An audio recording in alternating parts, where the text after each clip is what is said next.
Pemirsa, ratusan hektar areal persawahan di 11 desa dalam 3 kecamatan di Kabupaten Biren terancam gagal tanam akibat saluran sekunder hancur diterjang banjir. Dari 2.130 hektar sawah, 1.500 hektar diantaranya terdampak. Sejumlah areal persawahan di Biren yang terancam gagal tanam berada di 3 kecamatan. Hal tersebut terjadi karena saluran sekunder daerah irigasi Kecamatan Pandrah patah akibat diterjang banjir pada hari Kamis malam lalu.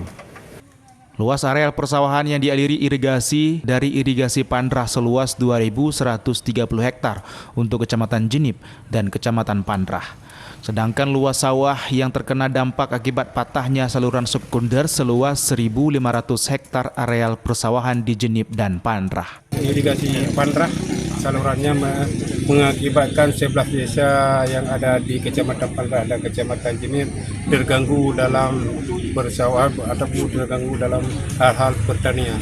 Selain itu ada kerusakan abomen jembatan di Lia Simpang, abomen jembatan di Melasah Tambu, dan sampah yang di jembatan ini di jembatan Melasah Tambu juga yang tersangkut sehingga mengakibatkan akan dampak airnya akan meluap ke rumah-rumah warga.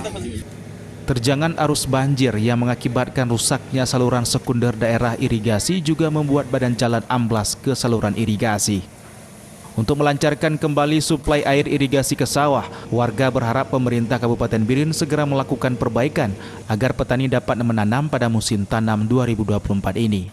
Dari Kabupaten Biren, Musdadi, iNews melaporkan.